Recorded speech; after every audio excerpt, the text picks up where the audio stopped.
Where am I? I'm in London. The pub behind is a clue. I'm visiting one of the most VIP exclusive art galleries in London. Come take a look. There's only one person that can get you in. So here we go. Welcome to one of the most VIP exclusive art gallery flats in London. When you arrive at this art flat, number 97, you'll be amazed what's behind the door. Let's take a look.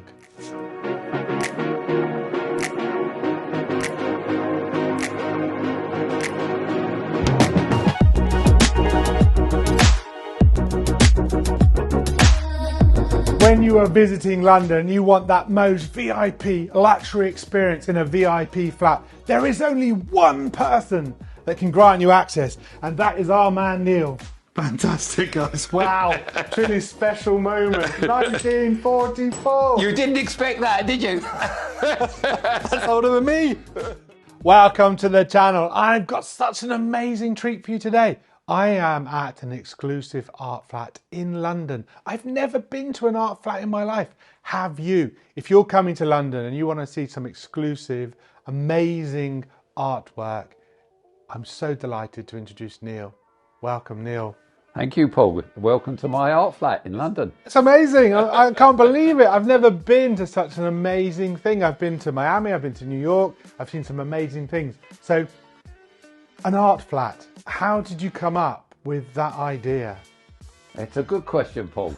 Tell us. It's a good question. I'm a property guy. I have a property investment portfolio in London, and I rent out my properties mainly to wealthy students in the surrounding areas around here, Covent Garden and London.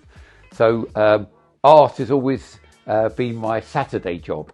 My Saturday job is the art flat. And so you say a Saturday job. So how did you come up with the idea? When did you start loving art? How did that happen for you? I've been involved over the last 30 years with various children's charities, and I've always collected sporting memorabilia. I've been very lucky through my golf to play with lots of celebrities. Yeah. And I've met them, and they knew that I was supporting charities, and they used to sign things for me. So I collected sporting memorabilia. I created montages with these sporting memorabilia, framed them, learnt how to frame them, donated them to charities, and I realised I was actually quite good at it and raised a lot of money for charities. But you enjoyed it as well, though, yeah? I loved it. Again, it was my hobby. It was a hobby that become out of control. So, the art flat, how did that happen? When did you come up with the idea? So out of the blue, I got a call in 2010 from my best friend, Adrian, who lives in Miami, South Beach.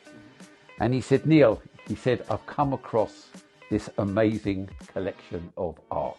Wow. He says, I know that you're in sporting memorabilia, but this is something special. And he told me the story about how he met this photographer called William John Kennedy. No relation to the Kennedy clan? No relation to the Kennedy. I had never heard of him before. And he tells me the story that he's got this amazing collection of photographs that he took in the early 1960s.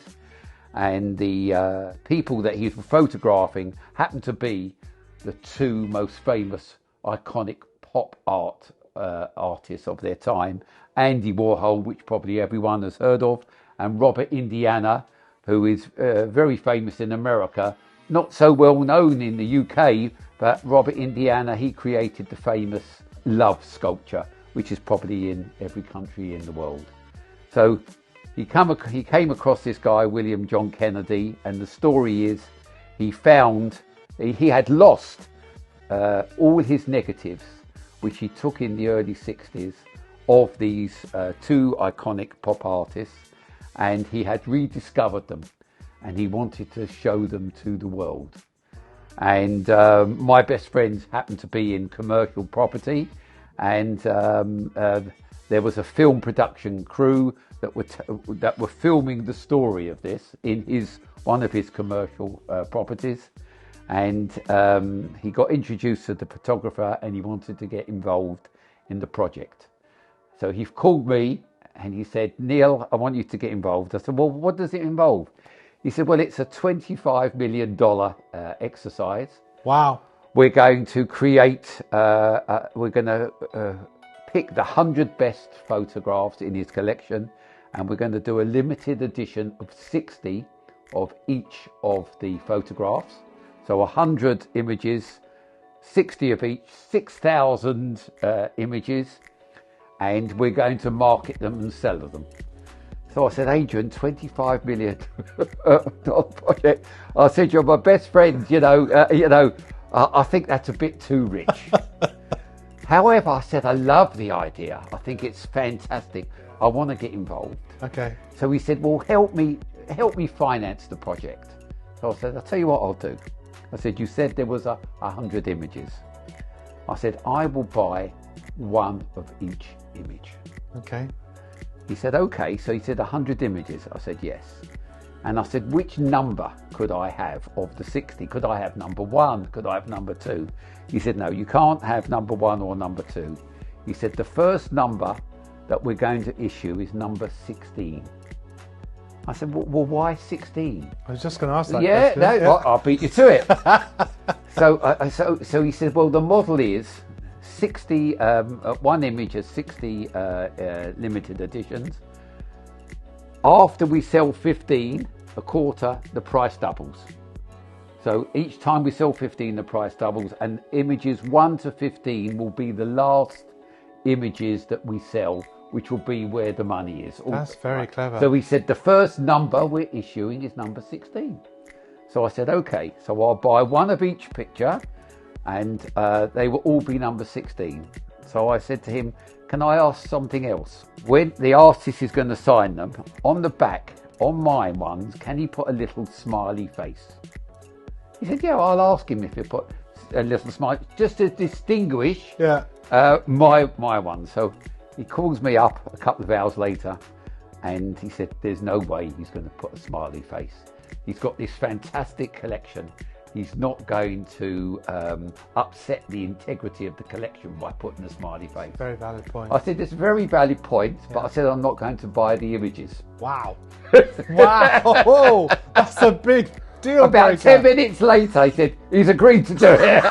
Wow. If you see a happy smiley face and you've got arts at home, have a look at the back and see if someone else has put a happy smiley face. He needed the money. He told the artist he needed the money. So anyway, so I bought 100, and so here, about 3 or 4 months later, I get a shipment, FedEx shipment, delivered to my home in North London, 100 images, unframed, all in boxes, and my wife, I hadn't told my wife, of course, and Are you still married? and I thought, what are you going to do with them? And literally, I hid them or stuck them under my snooker table in North London.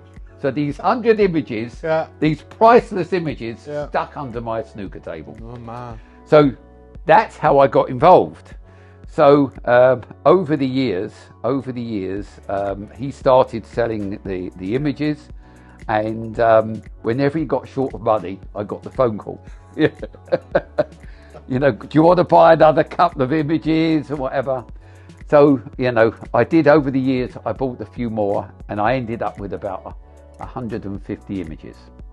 So, coming back to your question, why the art flat? At some stage, I thought I will have to take them out of my, from underneath my snooker table and show them.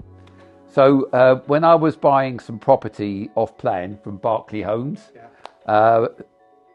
2 flats came up in this lovely development in the Strand, and I thought, you know what, I'm going to make one of the flats, instead of renting it to tenants, I'm going to rent it to my art. Wow. So I came up with the art flat. Very clever. So when I bought this in 2018, it was a good excuse to take all the dust off all the photographs, bring them all to the art flat, frame them all up, and put them on, as many of them on display in the art flat. You've done an incredible So job. they're all on display. They look fantastic. And then I thought to myself, I've got an art flat.